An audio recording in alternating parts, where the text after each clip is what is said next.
Well, this kind of seems like the weekend. We've been talking about Mankato just about every week here. How important is this game? You always talk about matching Mankato. Uh, it seems like maybe the biggest weekend of the season as far as your season go. Would you agree? Well, I mean, this is big if we want to host the tournament, the regional tournament, and that's been our goal. So we've accomplished everything so far. Uh,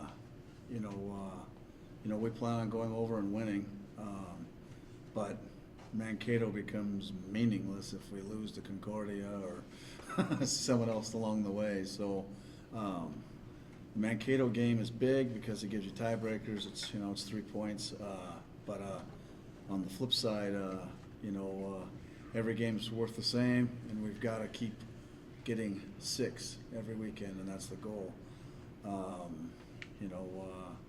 But I mean, I've seen them on video, and I just think we're better.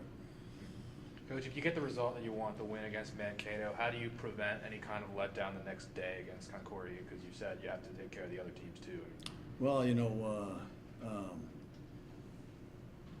I felt like we did a good job against Upper Iowa, and we had a lot of adversity in that match, and I thought the girls just focused, stretched them out, and got the win. I would have liked to have been up 2-0 when we scored there, and maybe got a third or fourth.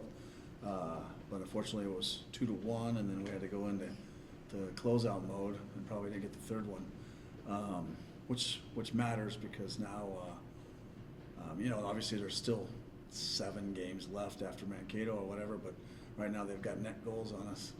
So, and we've been working on that the last couple of weeks, 4 on Winona, and I think Mankato's never done. So, and maybe we will be able to catch them in net goals, but right now, we got to win that game because of that.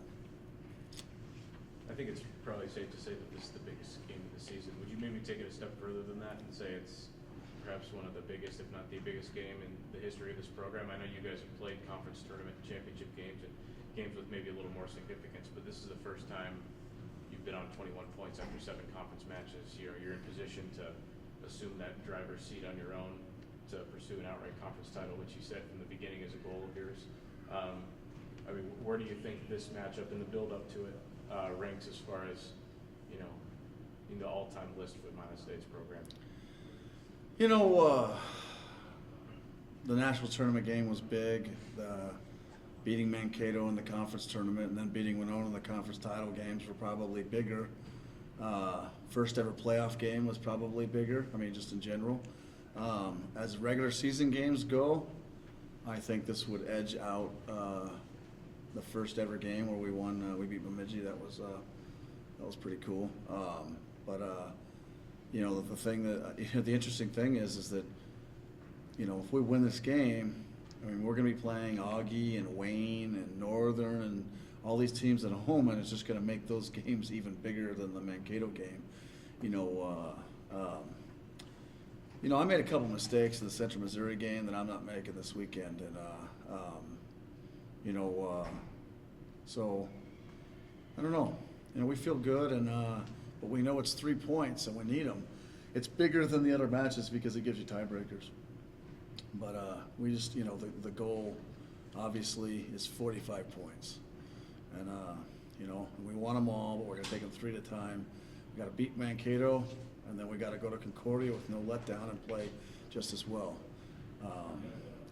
I know you're asking about letdown, and but I will tell you that we've been able to go 20 deep in every Saturday match. And then I've been a little tighter in the subbing on Sundays because there's no game the next day. But going 20 deep on Saturdays is, our opponents have wilted on Sundays. And to be honest with you, I don't know that we've given up a Sunday shot in all the conference matches. I can't remember one off the top of my head. So, I feel good about Sunday, regardless of what happens on Saturday. Chloe and Haley, how do you keep focused and just doing your job and executing the field when you hear about all the implications that we're talking about in the Mankato game? Well, obviously we're focused on the just taking each game as it comes, 3 points at a time. But I mean, we're so confident this season, and we know that every position, we're top in every position this year. And obviously the undefeated run already is a huge confidence booster for us. And we've caught fire, and we don't think that, we're not going to let it stop. We're just ready to take on whatever team, wherever and whenever. We don't care. We know we're going to get the 3 points. I don't want to know what any other feeling besides winning is. So I think that's Mankato, any team. I think that's our mentality every single game. And obviously with Mankato, we want it even more because they're tied with us. And so I think we just all want it. And with all like the rankings and all that stuff going on as well, I think that just fuels our fire because no one's going to hand it to us. We're going to come out and take it ourselves, and they can only keep us out for so long, but we're coming. I know Mankato has the one player, I don't even know how to pronounce your last name, Confrost. Frost. Is the key to, I'll ask you to comment, Haley, and Jason, you can add to it, is the key to stop limiting Mankato's attack, stopping her? I think so. I think I know the defense can do it, and I know if we shut down the defense, or if we shut down their forwards, that just gives Ninja. I know if Ninja scores, that just gives us more motivation to shut them out too. I know we can do it, and so I know we can do it. I know Ninja will do it. How much of a challenge would it be to stop her? I don't think that she'll sniff the ball with Haley on her, and I'm not grandstanding. Now, the key, though, is that she's really good with one touch if she's not getting the turn. So our other two outside backs are going to have to look for, they'll dump balls in, and she'll just touch them down to let someone else can hit them. And they're pretty good at executing that. Now, in years past, we sat back, put numbers around her, and see what they were hitting one-timers, and they'd get about 25 of them, and they'd sink one in the second overtime. And, this year, I think that's still going to be tough on Haley to stop those little one-timers, but our midfield is better than their midfield, so the number of opportunities in which they're going to get is going to be considerably less than the last few years because we're not going to sit back. So, I don't think she touches the ball, and their next two best players are their outside wings.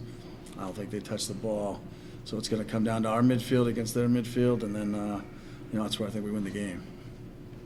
Chloe, you in particular, speaking from an offensive standpoint, I think you've been on the score sheet at least once in the last couple of weekends. You've had a pretty productive start to the season. Looking ahead to what Mankato does defensively, what's the key to your offense finding the breakthrough? We just got to work hard. We got to link up with our midfield really well, and we're doing that really successfully this year. Our forwards, we're stronger than ever, and we're showing that within all of our results. We're winning, 4-0, and we're just getting more and more shots, as the season goes on, and I feel like we're unstoppable. I think I'm not worried about their defense at all. I think we just can't wait to go out there and rip shots and just show them what we can do. There's a couple things, we talk about Ninja, and she scores a lot of goals. She's clearly clutch. I mean, she's top 5 in the country in game-winning goals. But Chloe has 7 points in conference. Maritza's got 2 points in conference. Bella's got 6 points in conference. Andy's got 4 points in conference. Krista Long's got a point or two in conference, and Ayala's got a couple points in conference. If they want to change how they play to try to eliminate Ninja, then they're going to change their system. Our system is built to eliminate strikers, so we don't have to change anything to try to erase their strikers.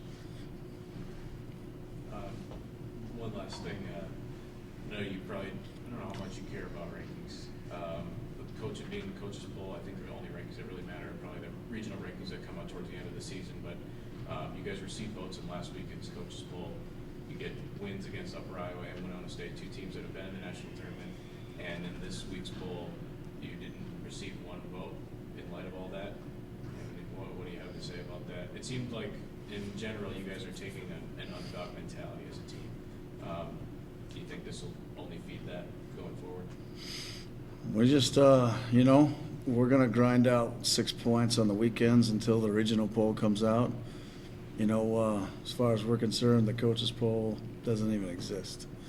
So I'm not worried that they're ranked 6th or 1 or 10 or 20, and I don't care where we're ranked. We're undefeated, and we're playing for first on Saturday, and we're gonna go get it.